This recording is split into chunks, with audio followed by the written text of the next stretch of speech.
No spin, no bias, no censorship. I'm Dan Wootton. This is Outspoken Live, episode number 46. The tectonic plates of British politics are shifting apace, with the uniparty set to be smashed, with Two Tier Keir Starmer becoming a hated authoritarian PM so quickly, and the Conservatives, let's be honest, fading into irrelevance. Reform UK has emerged as the country's second party, with the latest election result in a safe Labour area showing something remarkable is happening in UK politics. I'll tell you all about it. Meanwhile, the dystopian bid to ban free speech and censor the internet continues at pace, with the British Bashing Corporation and the Speaker of the House Lindsay Hoyle showing totalitarian tendencies. It doesn't matter what country you're in. The fact is that misinformation is dangerous, and no misinformation or threats or intimidation should be allowed to be carried out on social media platforms. This should be for good, not for bad. Tony Blair is at it too. So in my digest next, I lash out at the bid to crack down on our freedoms. Then my special guest today, Rafe Heydel-Mankoo, weighs in. Also coming up, the attacks on Winston Churchill from the right and the left decoded. Bit that I thought Churchill was the chief villain of the Second World War. Now, he didn't kill the most people. He didn't commit the most atrocities. But I believe, and I think when you really get into it and tell the story right and don't leave anything out, you see that he was primarily responsible for that war becoming what it did, becoming something other than an invasion of Poland. Now, Rafe, a historian and ardent Churchill supporter, has a lot to say on that one. Plus, why Prince William has turned the tables on Prince Harry by demanding an apology from Meghan Markle for both him and Catherine. And how dare Ian McKellen launch a stinging rebuke of the late Queen while backing Harry in our uncancelled after show. Much more royal intrigue, let me tell you. And you can register on our own website right now, www.outspoken.live. It is a safe space, free of censorship. Your support at just £5 a month not only gives you 30 minutes of extra content every single weekday, it allows me to continue making this independent, uncensored daily news show. Let's go.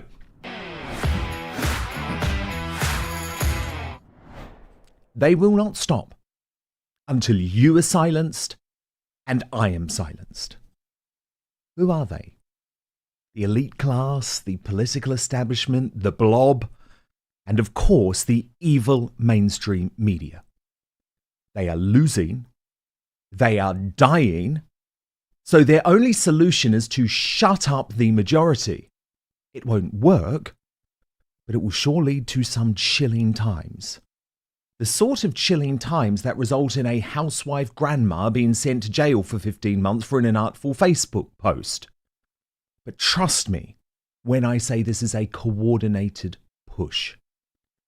The MSM's goblin mouthpiece, Matt Shawley, who is the same age as me, just saying, now at the British Bashing Corporation, encouraging the censorship of voices that challenge the establishment, just like the deranged campaign the Goblin launched against me at the very start of GB News.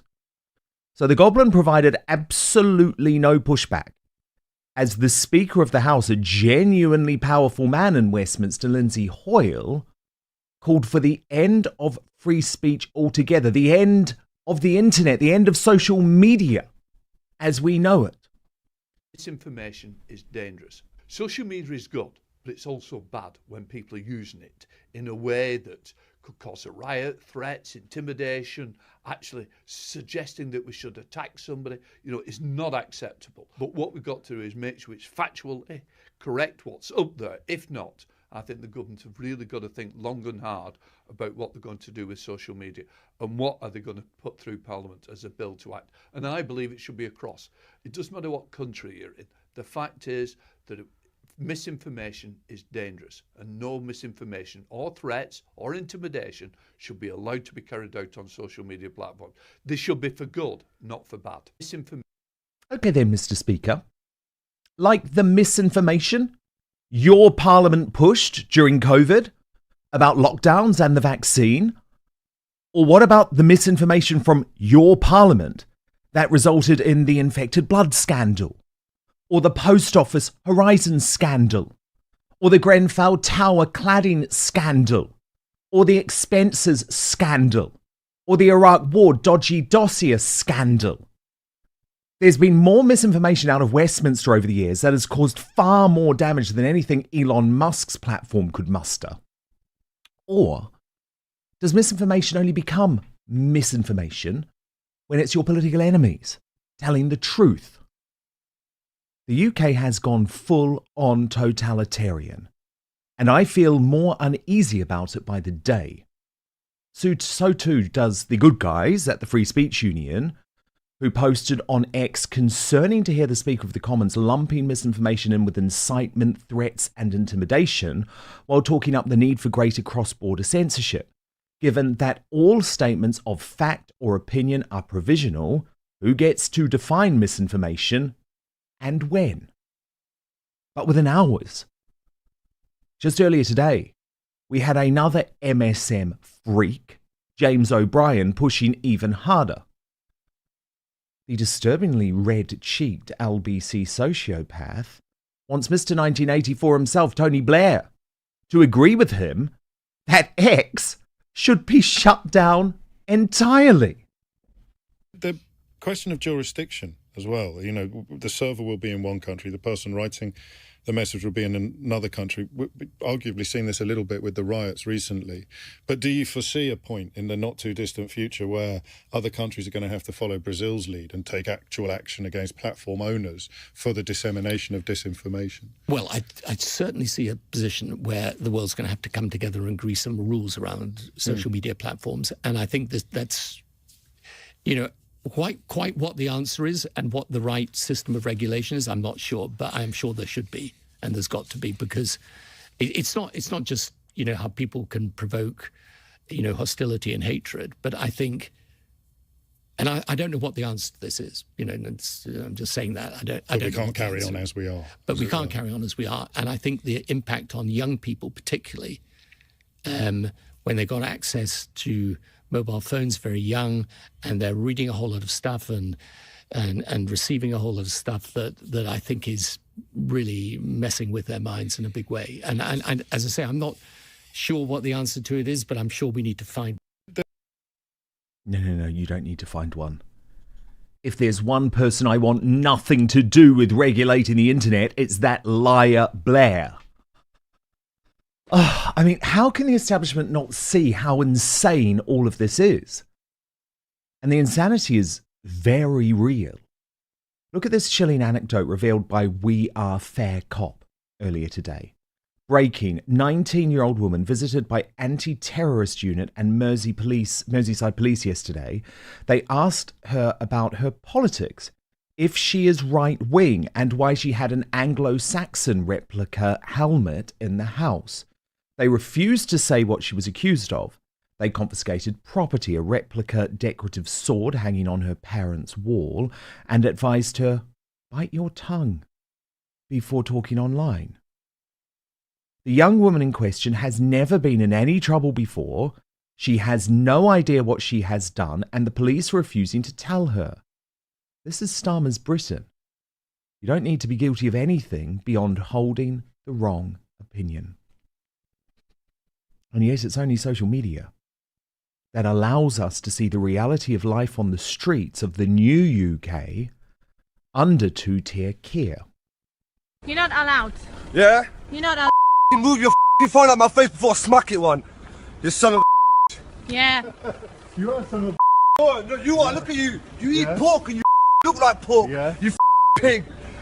Pussy. Yeah, this is racist. Yeah. How's that This is racist? racist. I call you a pork bastard. I didn't call you a white bastard. Based on religion. Oh, based, really, man. really, really? Yes. Really? Yes. Yeah. Yes. Yes. Yes. Yeah. Call the feds, these then. I want to see what this do. Gangster. Yeah. Your mum's a gangster, you son of a off. Yeah, you. Look at that. I guess Lindsay Hoyle, two-tier Keir, and evil Tony Blair have real motivation to censor social media and hide from the world the shocking descent of the UK. Now it's time for the uncancelled interview.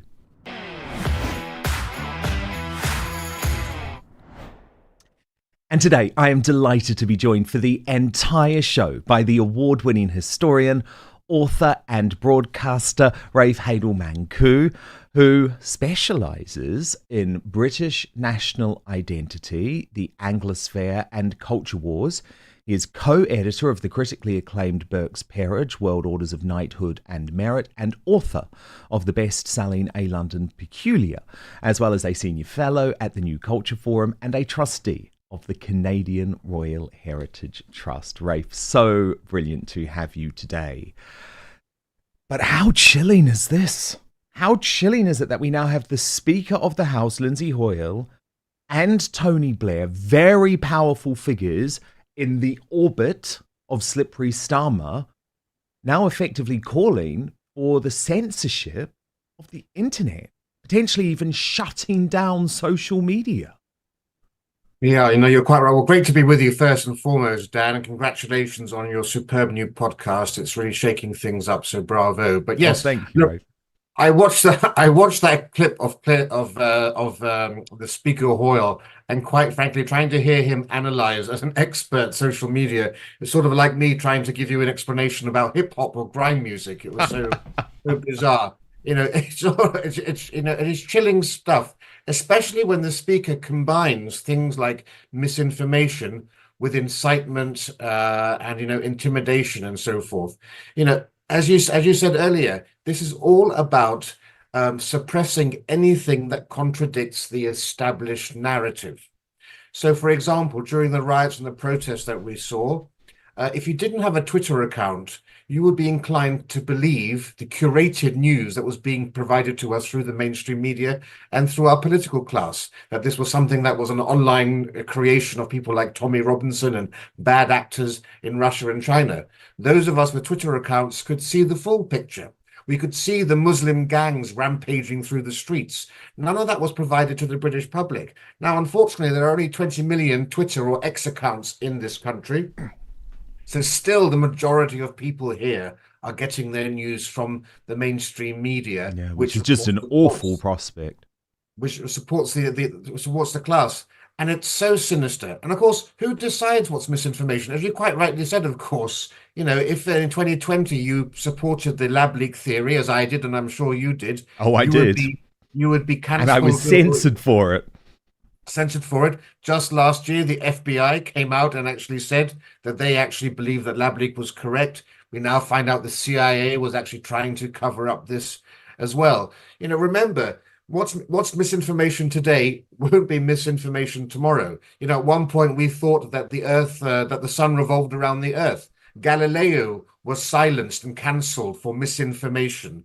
This is so dangerous to the dissemination of legitimate information. And of course, if you're going to penalize the social media companies by, say, finding them 10% of their global income or whatever, they're going to err on the side of caution. And so genuine, important, critical, legitimate discussion will be suppressed. It's very chilling stuff. This has only happened in the first 2 months of this new Labour government. It's showing its authoritarian streak. We can only imagine what's down the line over the next 5 years. Yeah, I completely agree. I mean, to me, it's more than an authoritarian streak, to be honest. I think it's full-on totalitarian now. But what makes me sick, Rafe, is when I look at these big players in the mainstream media, the Goblin, Matt Chorley, the sociopath, James O'Brien, and they are encouraging this. And I think you're journalists. How disgraceful. And I presume it's because they know they're in lockstep with the establishment. They know the mainstream media is dying a slow, painful death, and this might slow it down a little bit. Yeah, well, you've nailed one of the key points here, which is essentially that the legacy media, the mainstream media, understand full well that everything is moving online, that the new platforms of the future are obviously the online platforms. So it's in their own financial interest to do whatever they can to stem that ebb and flow away from them. But equally important is the fact that they are just as complicit in the new ideology that has now been implanted in Britain and across the West. I keep trying to explain to people that Britain is now a post-revolutionary society. The revolution's already happened. You don't have to fly red flags from the rooftops of our institutions and have, people mobs in the streets to have a revolution. The buildings around us look the same, but the people who inhabit those institutions are cuckoos in the nest. And so from James O'Brien to Keir Starmer and everyone in between, they all buy in to the new ideology. And for the first time in history, this has been a top-down revolution, a revolution of woke ideology and progressivism and authoritarianism and a clampdown on free speech imposed from the top to the bottom, as opposed to all other revolutions, which have been the grassroots up. Yeah. That's why you and I are having this discussion on YouTube rather than on the mainstream media, because we are the counter-revolutionaries. Yeah, totally. And I absolutely love you putting it that way, actually. But I also really noticed that there has never been more of a gap between the establishment, and I include the mainstream media and I include mainstream politicians in that, and the majority. I call them the silenced majority. We are angry, Rafe. Now, how long can censorship keep a lid on that anger? Well, of course, we've seen what happens when that anger does burst over. We've just seen that now. And of course, what is most telling is that when we had the riots in 2011 in Tottenham and everywhere after the shooting of Mark Duggan, a black man, by the police, when we had the riots and protests in 2020 with BLM, what did we hear from both Conservative and Labour alike? We had Starmer and Rayner saying, well, we understand the causes of this. We understand the motivations, and we sympathise with you about the death of George Floyd, this American criminal who put a gun to a pregnant woman's belly. We understand why you're upset about all of this stuff. On this occasion, there was none of that. The media class, the political class, everybody coalesced around this attempt to slander everybody who was concerned about the level in which their towns and cities had fundamentally changed. They were all smeared and slurred and slandered as far right.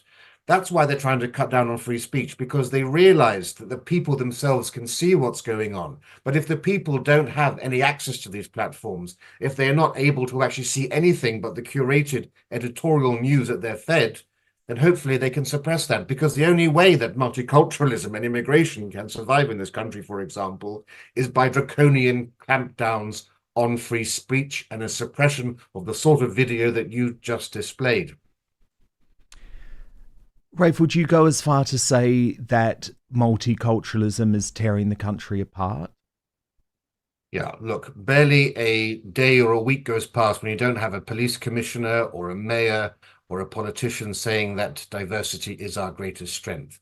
I'm afraid far from being our greatest strength, when you combine it with mass immigration and multiculturalism, and you have the super diversity we have today, it is our greatest weakness.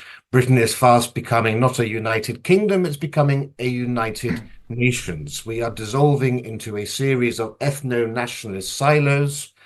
And unfortunately, that is proving itself extremely damaging, of course, irreparably damaging to any sense of cohesive universal identity. Social cohesion breaks down.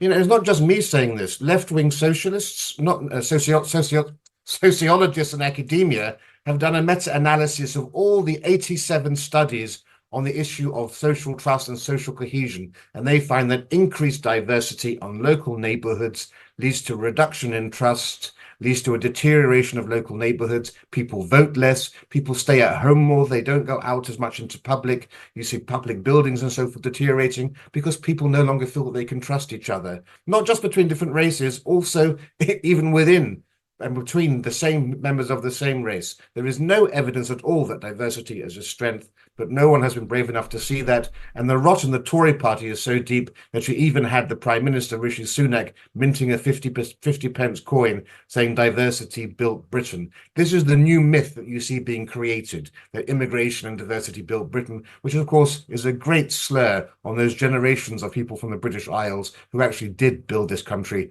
over centuries.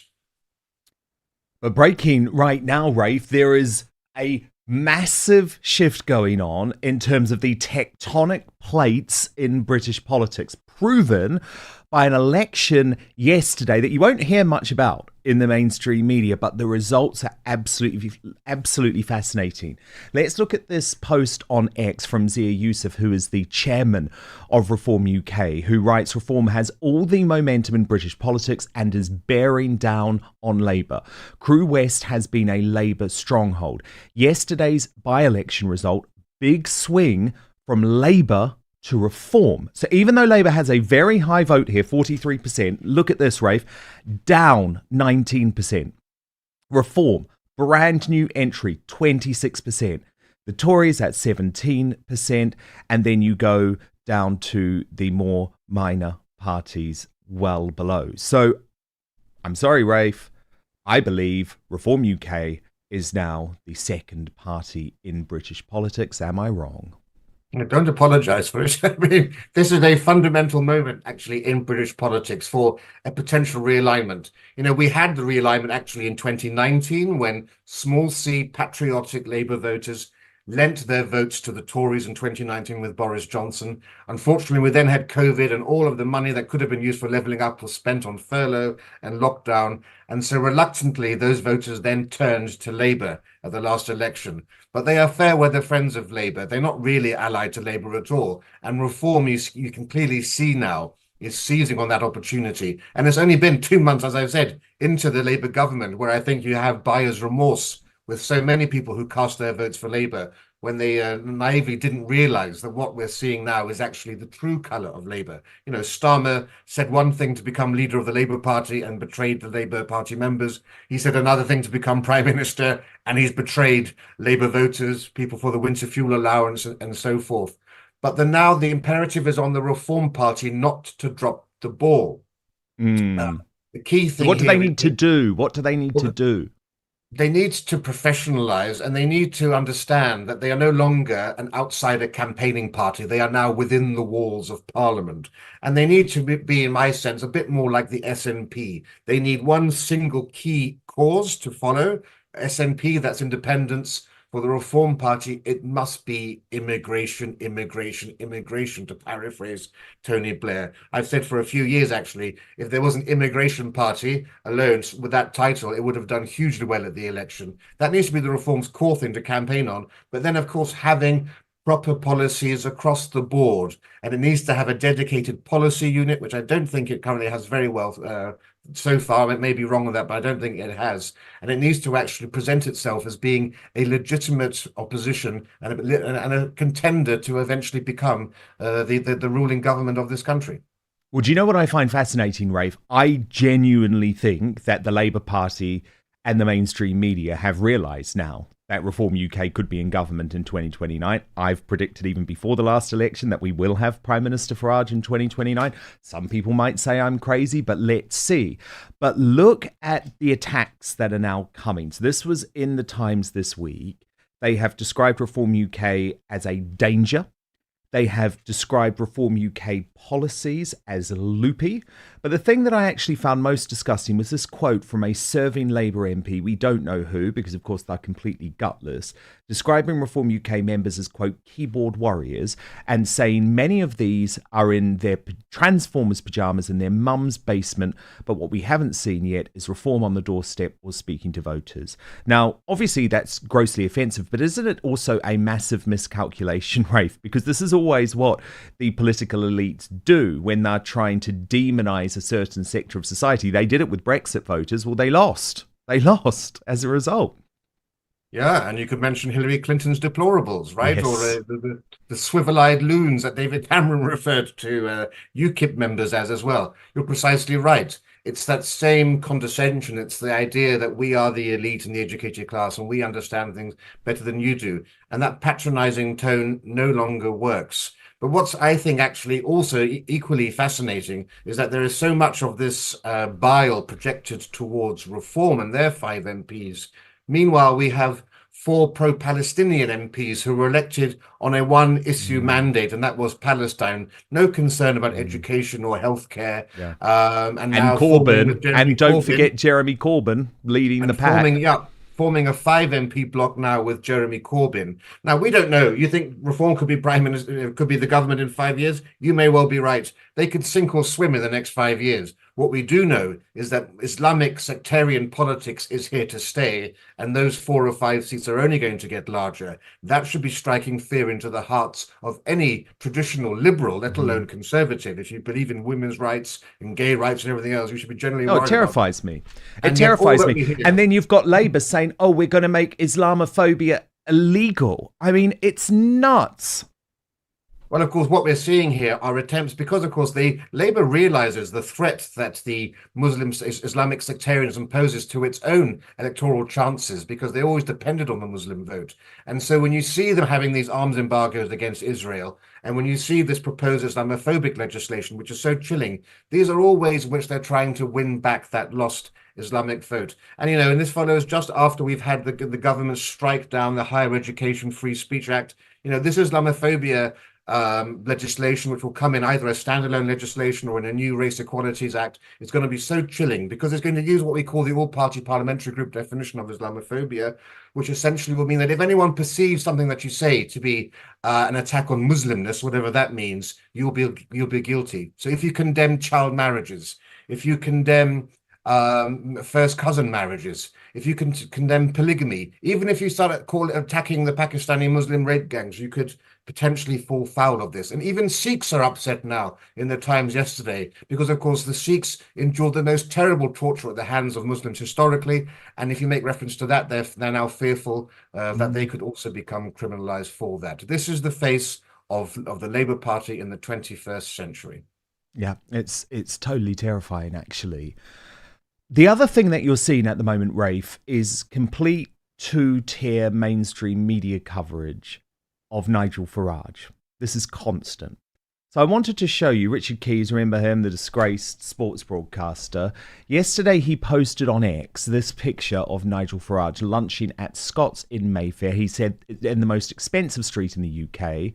To be fair, I'm certain he was working on constituency business, although it didn't sound like it. Contrasted very nicely in this post by Dr. David Jeffrey, who wrote, Angela Rayner clubbing equals everyone needs a holiday. Nigel Farage having lunch equals how come he's not talking about Clacton 24/7? Or, and this actually, I know it can be viewed as a light-hearted issue, Rafe, but it infuriates me because the bias permeates the mainstream media now when it comes to every story. So we've seen over the past 24 hours the complete sympathy from Kay Burley on Sly News, from ITV News, from all of the mainstream media about the fact that Angela Rayner was criticised for going and making a fool of herself. There she is, by dancing like a drunken teenager in a club in Ibiza. And they think that's great. And actually, if you criticise her, then you're clearly against a working class hero and you're clearly sexist. But when Nigel Farage had the cheek to go to the RNC over a weekend, by the way, to visit his mate Donald Trump just after the assassination attempt, do you remember he was literally hounded? I mean, you had Channel 4 News and Emily Maitlis chasing him through the convention centre. So there is a two-tier media. There's a two-tier media, and it's done with a great deal of venom and hatred, which you don't really see. And because there's hypocrisy on both sides of the political spectrum, but the venom with which you see it coming from one direction, almost literally, becoming swivel-eyed with the way in which they do it. I mean, Richard Keys, who posted this tweet, this is a man who is giving a moral lecture, and he left his wife to get married to his daughter's best friend, who was half his age. He lives in Qatar, right? The world's leader probably in human rights abuses, at least for the Indian workers and so forth who live there. A terrible place to live if you were actually a moral person, you would have thought. I don't know how much he's earning in Qatar. I mean, the hypocrisy of this is sort of champagne socialism at its very worst. But of course, this sort of hypocrisy, it goes far beyond just the personalities we're talking about, I mean, you remember, the left will forgive people on the left for doing the same things people on the right do in politics. So Obama deported twice the number of people that Trump did in any given year, including in those cages. Blind eye turned to all of that. Obama did 10 times more airstrikes than George W. Bush. For some reason, the left media never spoke about any of that. Now, of course, we've got places like Germany talking about the Rwanda plan, and I'm sure the media will skirt over that issue as soon as they can. Germany, of course, led by a social democratic chancellor who's on the left. Well, what about the hypocrisy, Rafe, when it comes to the fact that today Labour has admitted they are considering this plan of using Estonian prisons to house criminals from the UK? Now, in theory, I don't actually have a problem with that, but how is it any different to deporting illegals to Rwanda? It's not at all. I mean, for heaven's sake, what people have to remember is that in 2004, Tony Blair and the New Labour back then were having discussions about deporting asylum seekers to Tanzania. That's conveniently forgotten about, and plans went very far down that sort of road. The hypocrisy here stinks, and that's what really strikes at the heart of British decency. I mean, the British people hate hypocrisy more than anything else, from your personal life to your politics. If you're a hypocrite, you deserve to be slung out of office. And the more that people see of this, I mean, the more, and that's one of the reasons, of course, you had all the issues about the COVID parties, and number 10 is the hypocrisy, is double standards and all the rest of it. And the more people see this from Labour, the sooner they'll be turfed out of office. And it is only Reform UK providing opposition now on any front. I know the Conservative Party is going through a leadership election, but they have literally departed the field. And this is in all areas. And I was really grateful to see Zia Youssef, again, the Reform UK chairman, taking on this complete lunatic and weirdo, actually, Ed Miliband, writing, "British people's energy bills are unaffordable and keep going up. This is the state of our Secretary of State for Energy. This Labour government is heading for the rocks." And he posted this video of Ed Miliband, which if you haven't seen it, I mean, cringe away. So my friend is blowing in the wind. The answer is blowing in the wind. So here I am on the latest stage of my GB Energy Tour. And his answers, Rafe, are going to bankrupt us in the wind. You're quite right. You would have thought that the man responsible for the Edstone, the man photographed, eating that ham sandwich so ghastly, or failing to, would have learned his lesson about PR operations and so forth.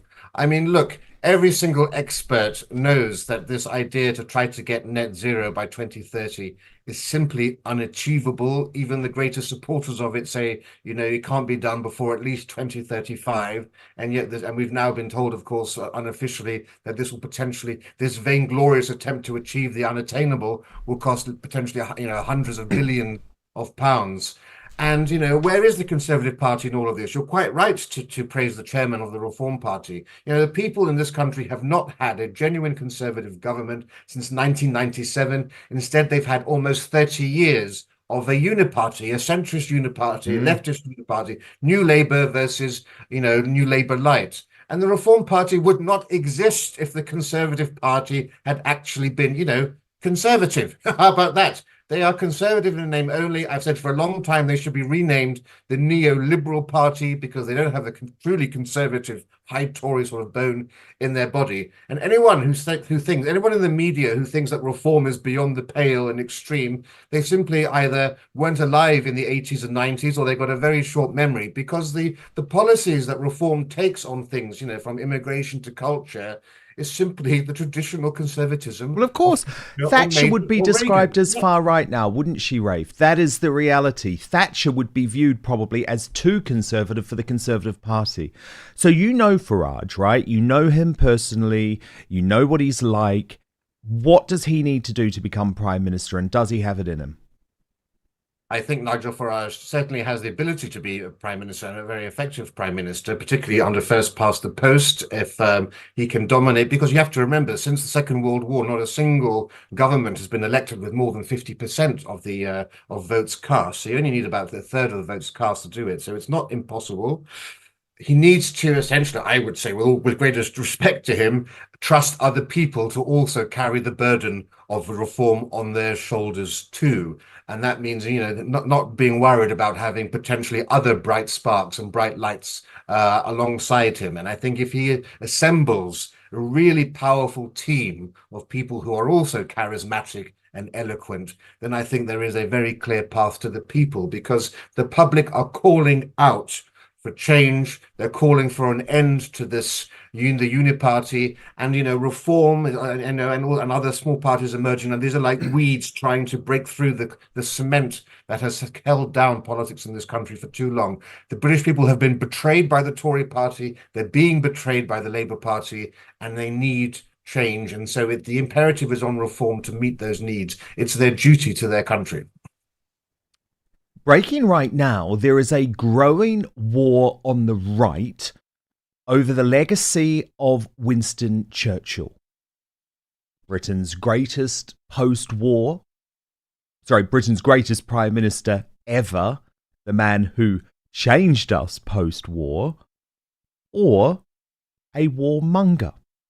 This conversation has gone up a level after Tucker Carlson's interview with, again, someone called Daryl Cooper, who on one hand is described as one of the most important historians in the world today, on the other, a Holocaust apologist. Watch this. I'm American. I'm not English, so I don't have any weird motive in asking this, but how would you assess Winston Churchill?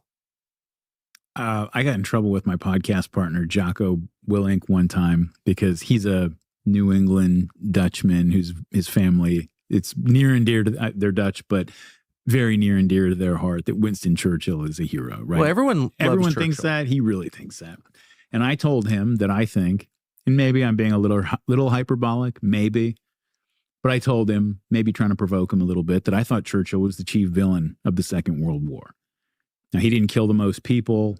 He didn't commit the most atrocities. But I believe, and I think when you really get into it and tell the story right and don't leave anything out, you see that he was primarily responsible for that war becoming what it did, becoming something other than an invasion of Poland. So today I want to decode those claims with Rafe Heydel-Mankoo, who is a historian and also a major supporter of Winston Churchill, in part because he wrote recently that in World War II, his relatives were murdered by both the Nazis and communists. His father is Sikh, his mother is Polish. His family came to Britain in the 1940s as part of the Polish government in exile. So, Rafe, it used to be the hard left that questioned Winston Churchill's legacy, but now it is folk on the right, including people who I have great respect for, like Tucker Carlson and Candace Owens. You're very angry about this, aren't you? I am, and I think it's historical illiteracy of the greatest kind, and that's to put it mildly. Either people are being deliberately dim or disingenuous. I wrote my master's thesis on Winston Churchill. I served on the board of the International Churchill Society.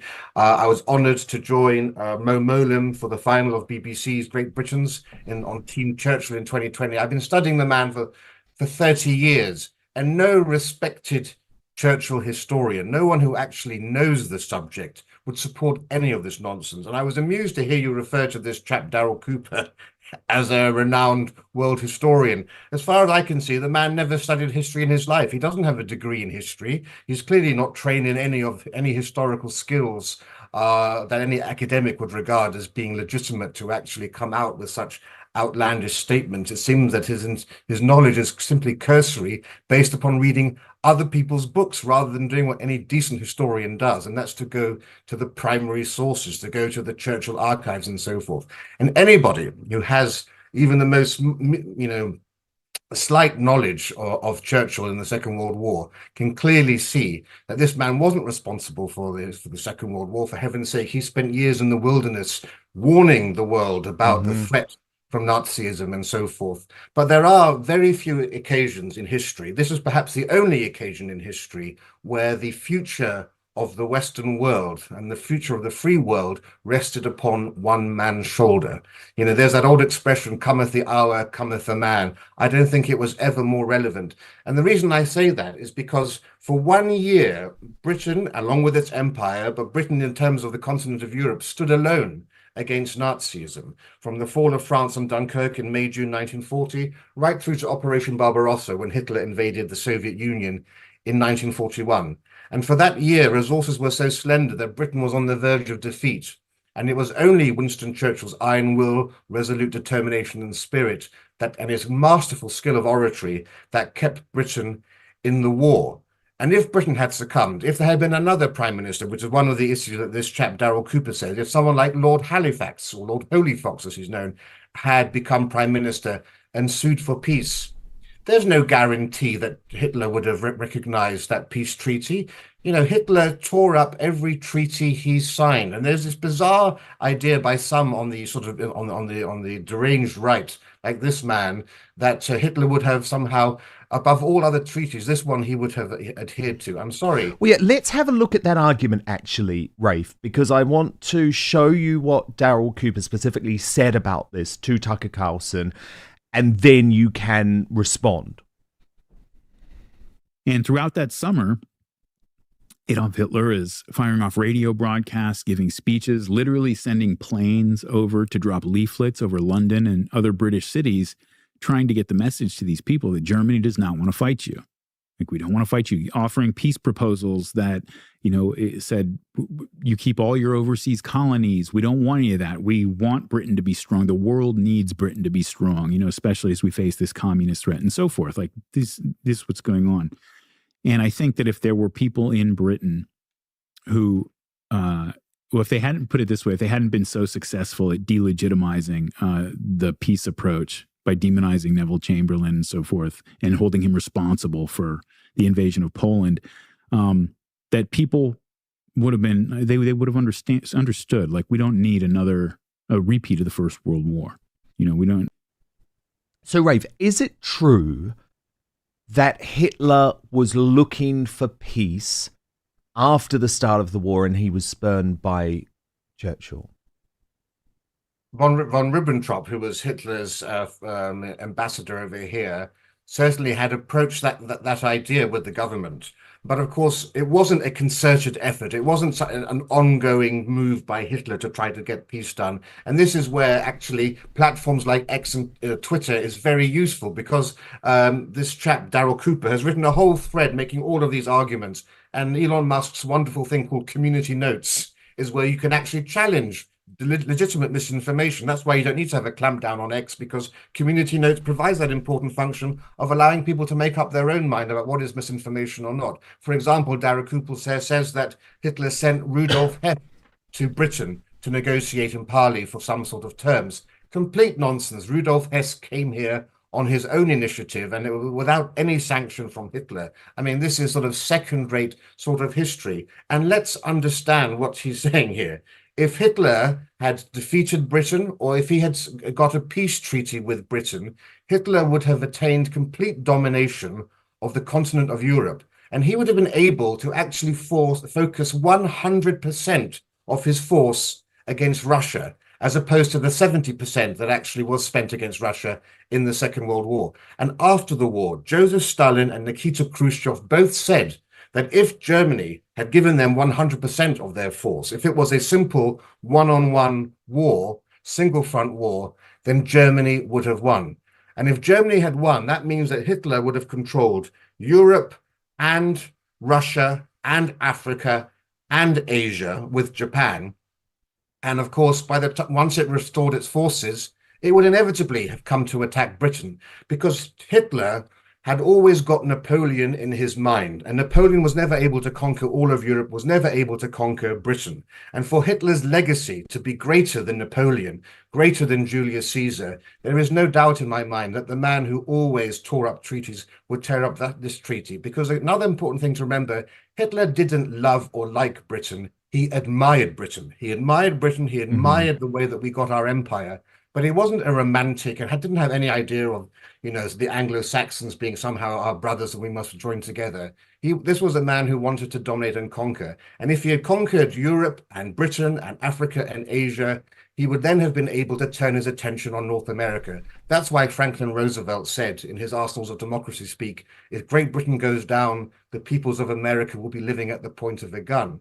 And actually, it was British scientists who helped the American Manhattan Project for a nuclear weapon. If Hitler had actually taken control of Britain, it's very much likely that actually Germany could have used British scientists to get them towards the nuclear stage too.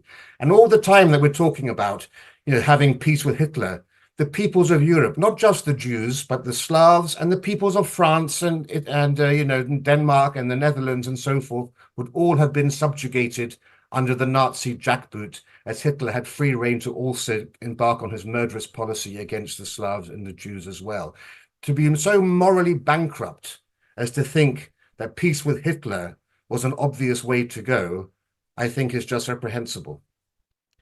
There are three other key areas where Churchill is specifically criticised, and it would be great if you could decode them or debunk them depending on how you feel. And I think the key areas, Rafe, are Churchill and the Bengal famine, Churchill and poison gas, and Churchill sending in tanks to crush the general strike. So do you think it is fair for him to be criticised in those areas? Absolutely not. I mean, the Churchill and the Bengal famine, this only came up actually in the last couple of decades. There was a historian there was a woman called Mukherjee, I won't call her a historian, who has been completely deconstructed and her arguments destroyed by the leading Indian expert on famines.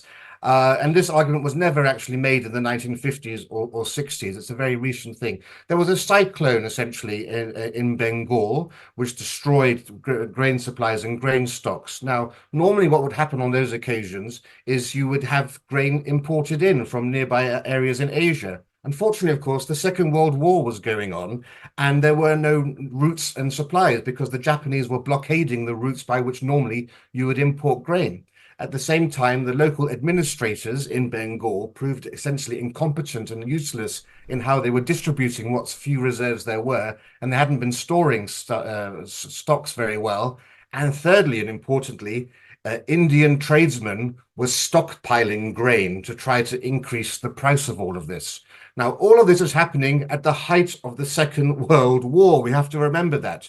Churchill did all that he could to try to alleviate this. That included, at a time when Britain had serious food shortages and rationing, Churchill managed to get 1 million tons of grain to go to Bengal, getting the Australians to help in that and appealing to Canada and America.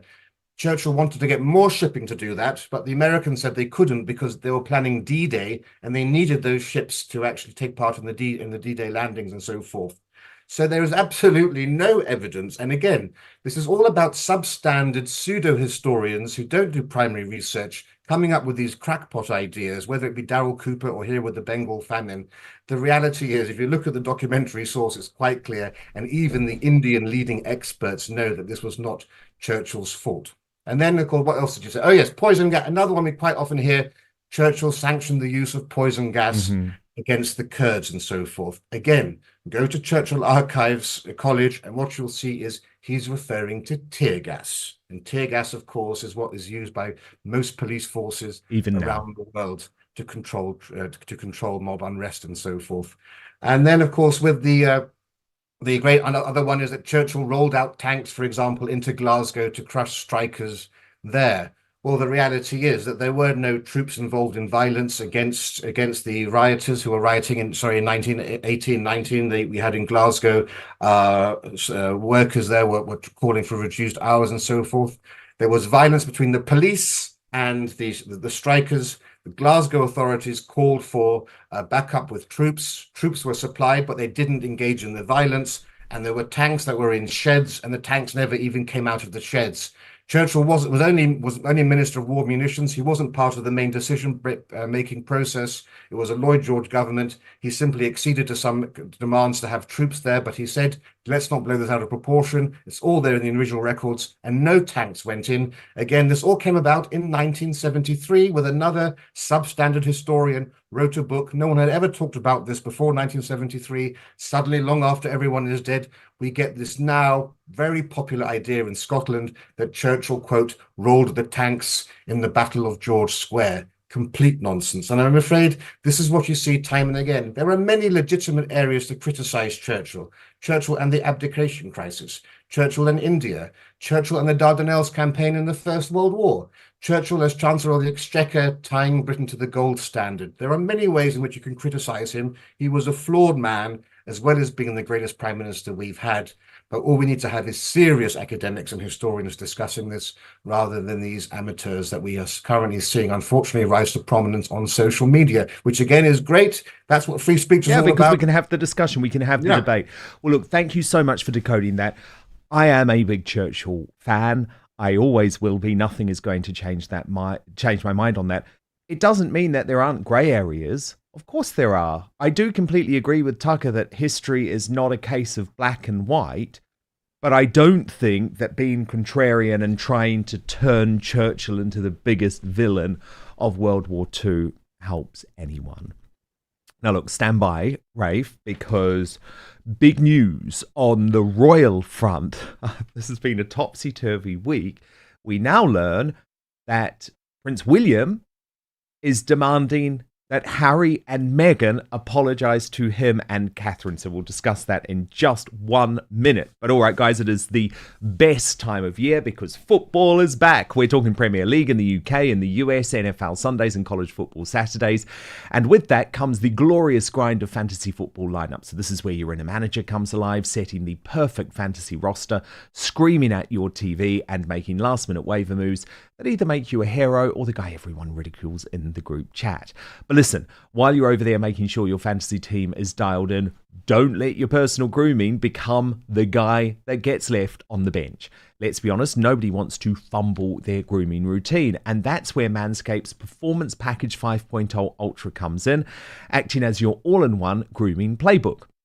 From keeping things sharp down below with the Lawnmower 5.0 Ultra to taking care of those rogue nose and ear hairs with the Weed Whacker 2.0, this is the lineup that'll keep you looking and feeling like a champ on and off the field. It will help you feel clean, confident, and ready to dominate your fantasy league. The Lawnmower 5.0 Ultra Groin and Body Hair Trimmer is the franchise player of your grooming roster with precise trimming capabilities. It's reliable, efficient, and gets the job done without fumbling. Whether it's for date night, a weekend tailgate, or just everyday grooming, this is the tool you want on your squad. No one wants a surprise nose or ear hair making a guest appearance on the game day. That's why the Weed Whacker 2.0 handles those details like a pro, keeping you neat and ready to go. No missed tackles in your grooming gang. And the Performance Package 5.0 Ultra doesn't stop at grooming and essentials. It also comes with 2 free gifts: the Boxers 2.0 Midnight Bravo and the Shed 2.0 Toiletry Bag. Premium gear to ensure you're always ready for action, whether at home or on the road. Join the over 10 million men worldwide who trust Manscaped and get ready for kickoff by heading over to manscaped.com. Use the code Outspoken for 20% off and free shipping. Trust me, you'll be drafting the real MVP of grooming this season. www.manscaped.com. Use the code Outspoken at checkout for 20% off and free shipping. Stay on top of your grooming gang and be ready for anything this season throws your way. Now, breaking right now, Prince William has turned the tables on Prince Harry and Meghan Markle, with someone very close to the royal saying there would be no way he would consider allowing Prince Harry back into the fold until he and his wife, Catherine, the Princess of Wales, receive an apology from the Sussexes. And I'm joined now again by Rafe Heydel-Mankoo, the royal historian and commentator. Rafe, what's so beautiful about this is that we've been hearing for so long all of Prince Harry's ridiculous demands for an apology from his father and brother, God knows what for. And actually, the reality is there's only 2 people who should be apologising, and it's Harry and Meghan, surely. Yes, and what a wonderful journey we've been on, because you'll remember originally Prince Harry said he wouldn't attend any royal events, wouldn't come back unless there was an apology. That then was forgotten about, and he did return despite having no royal apology. But yes, you're absolutely right. Look, all of the venom, all of the attacks have come in one direction through this terrible memoir Spare of Prince Harry's, through this Netflix documentary that we've had, through these Oprah interviews where we had, Meghan mocking her late majesty and so forth, the cruel calumnies, the slanderous words about not only Prince William, but about our Princess of Wales and about our current Queen, and the hurt that caused the royal family, and that base accusation, perhaps most terribly of all, of racism within the royal family, about who was talking about the color of the child's skin, as if any mixed race family don't have those discussions. There's not a black family in the world that wouldn't have the same discussion if their son or daughter married a white man. And for months, Prince Harry allowed media speculation, did nothing to dampen the flames for months before finally saying something. But by that time, the damage had been caused. And I think that is unforgivable. I would be surprised if I were the Prince of Wales even to accept an apology, because apologies are as good as the person who's saying them. And there would need to be some really contrite way in which you could demonstrate the genuineness of that apology, rather than it being done for some other ulterior motive, just to essentially find a new role in life, as I think Prince Harry now wants to seek. Yeah, because this is what the various sources close to William are saying, Rafe. So a former courtier tells the Daily Mail there will be no reunion until Harry and Meghan apologise to their Royal Highnesses for everything they have said, and there is no sign that is likely. But then a friend of the royals said it's hard to see a reconciliation. How could there be when William and Catherine have the justifiable fear that anything they say could appear in a future book or repeated in a TV programme? Then in reference to Catherine, who has been undergoing treatment for an unnamed form of cancer, another pal of William said there is one member of the family who William is keen to see returning to public engagements, and it's not Harry. And the thing is, Rafe, from everything that I am told, William has absolutely no intention of forgiving Harry. Harry was warned that there was a consequence for his actions, and he went ahead with them. And now that it's all gone so terribly wrong in California, he's looking for a way back. But isn't it a case of too little, too late? Far too little, far too late. The damage has been done. And, for any relationship, the foundation of any relationship is trust. And when that trust has been violated so gratuitously, when you have essentially no faith that anything you say in private will be made public. I mean, to have such private things relayed in public, if you're going to believe them, I mean, how on earth can you possibly come back from that, particularly when you're in somewhere like the royal family, which is so sensitive, let alone the damage he's caused to his grandmother and his grandfather, both of whom William adored, and in their final years of their lives, they had such pain and hardship from the hurt caused to them by Harry and Meghan, let alone that important period between the king's succession and his coronation, when all focus should be on positivity around the monarchy. There was such an air of negativity in a dark cloud. Imagine doing that to your father too. The king, of course, is a Christian, and I think he was still hoping for that prodigal son moment where you open your arms to the exiled son. But Prince William, I think, has none of that, and I think perfectly understandable. I don't know what any of us would do in that situation that would necessarily be any different. But it just goes to show, I think, the degree to which Prince Harry is now lost and flailing around in California. He doesn't have a role there. He doesn't have any commercial or business abilities like Meghan does. She's got her American Riviera orchard. She's got what she wanted to out of this relationship. She was able to use her marriage to him to try to make her an A-lister, or at least move in A-list circles. And she's trying to make herself into a sort of Gwyneth Paltrow goddess on a Martha Stewart level. Prince Harry can only be a prince. He can only play polo. He's very limited in what he can do. The only thing he understands is royal duties, and I think he understands that now. We've seen, of course, the attempt in America to create a royal court in Montecito. Their website's been rebranded. Their children now have princely titles. They've got these fake royal tours of Colombia, Nigeria, and so forth. That's because that's all that Harry knows how to do. And I think he's realizing there's nothing like the real thing, and his life is quite vacuous in California, as of course it was for the Duke and Duchess of Windsor in France. Indeed, so many parallels there, aren't there? Especially between Meghan and Wallace Simpson, but I think also actually between Harry and the Duke of Windsor, and the fact that actually his life after leaving the royal family just wasn't what he expected it to be.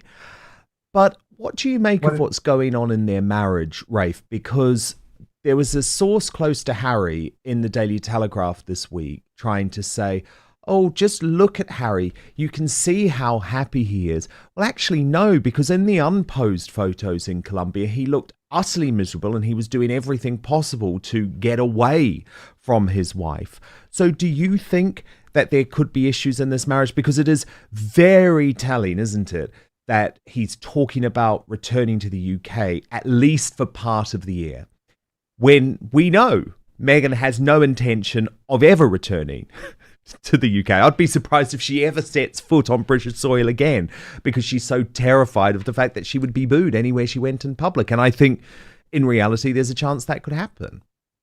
Yes, well, I think there's every chance that could happen. And yes, you're absolutely right. I don't think she will ever set foot back into this country. Which means, of course, if Prince Harry does set up a temporary home over here, he will be not seeing her for months at a time, perhaps not seeing his children if he doesn't feel that it's safe enough for them to come over here.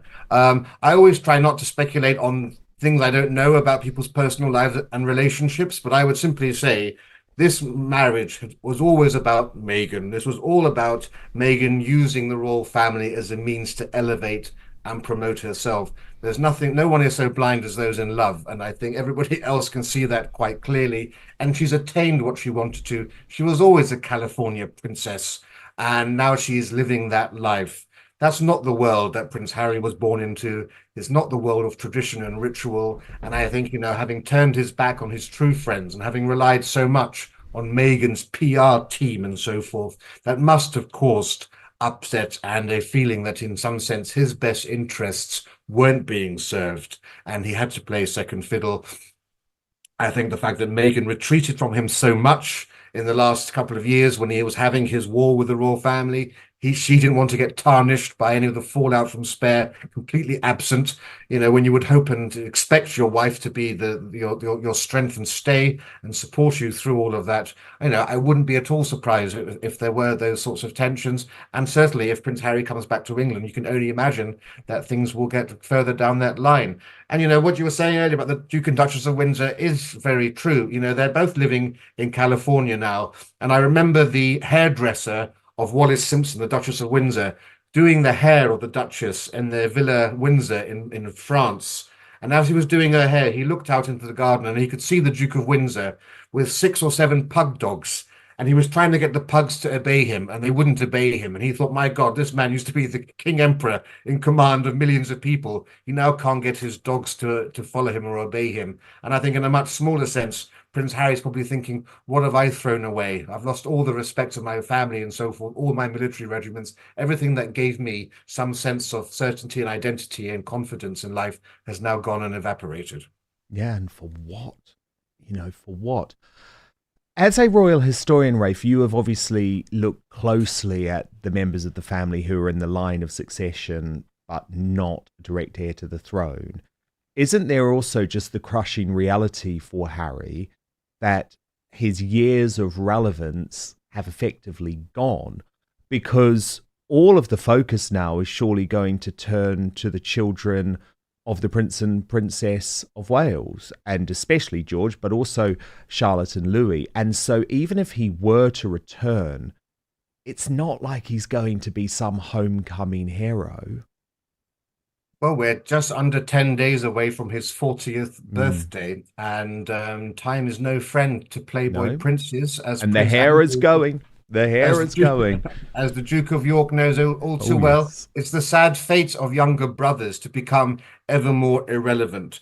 And whilst they're slightly still, youthful and in a celebrity world of the young and the beautiful, they will still make the covers. But, nobody expects Prince Andrew to have been even if he hadn't gone through what he'd been through, he wouldn't be on the covers of magazines. Once you become a middle-aged prince, you cease being relevant to the paparazzi, you cease being relevant to the talk shows and the newspapers and so forth. It's an inevitable end, which is why you have to ensure that you spend your time as prince making sure that you have a full and fulfilling life that pleases you, which unfortunately doesn't seem to be the case for Prince Harry, who will, of course, increasingly become an irrelevance as focus then goes on to the young children, not only, of course, of Prince William and of the Princess of Wales, but also, of course, we've got the wonderful royals working, of course, the future working royals in the form of the children of the Duke and Duchess of Edinburgh as well, who are going to become, I think, even more important in the years to come, helping to fill up the void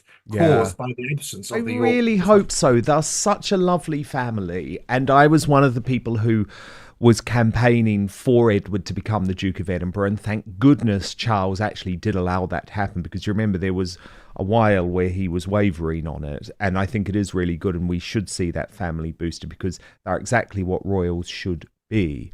Do you know what, Rafe? Sometimes I think it's in comedy that you see the absurdity of a situation, and one of my favourite comedians is this brilliant Andrew Lawrence, who actually first found fame for his videos mocking Prince Harry. And guess what? Today, he's back as Harry, and it's brilliant. Watch this. Neither my father nor my brother have said sorry explicitly for the way they've treated myself and my incredibly popular, accomplished and successful wife, even though they've shown no outward signs of regret, remorse, contrition, and we're not really on speaking terms. Nonetheless, I accept their apology, tacit as it may be, and even though they haven't asked me directly to step back into the royal fold to take on some royal responsibilities, I know that that's what they want. I like to think that I'm still one of the most respected members of the royal family, even in the face of all evidence to the contrary. Obviously, things are going really well for me out here in Montecito. Lots of friends, not lonely at all. Of course, the deals with Spotify and Netflix didn't work out as well as I'd hoped, but we push on undeterred. My relationship with my wife is better than ever. She doesn't let me in the house as often as I might wish, but what we find is the less we see of each other, the stronger our love grows, and also less chance of me sustaining physical injury. Anyway, what I'm saying is, if I was invited back into the royal fold, I would certainly consider it, even though things are going really well for me out here, and I'm absolutely not regretting any of my life choices. So yeah, William, if you're watching this, I've messaged you a few times, WhatsApp, text message, email, Facebook, Insta, just loads of messages actually. Just get back to me when you can. Please get back to my phone. Isn't that brilliant? And you know what? Very close to the truth. Because William is not returning those messages, Rafe. He's not. I think that's a pretty accurate monologue there, actually. I wouldn't be surprised if some version of that actually came out of Montecito at some point in the near future. What more can you say? You said it perfectly. He really did. Rafe, do stand by. Don't go anywhere, because coming up in the uncancelled after show, Ian McKellen's shocking attack on the late Queen and backing Prince Harry, plus accusations that Meghan Markle is engaging in poverty porn. We'll cover it all, as well as this major tribute to the late Queen as well. It's important to me that we have a safe space not patrolled by big tech, where censorship and control runs deep. So that's why we have www.outspoken.live. It is our membership section where you get half an hour of extra content every day. So what we do at this point is come off YouTube and Rumble. We move to our own platform to continue our conversation in the uncancelled after show. All you have to do is register at www.outspoken.live. Now, we are back Monday at 5 p.m. UK time, midday Eastern, 9 a.m. Pacific. Hit subscribe right now on YouTube and Rumble. Turn on the notification bell. Have a brilliant weekend. I promise to keep fighting for you, but hope to see you on the after show in just 1 minute.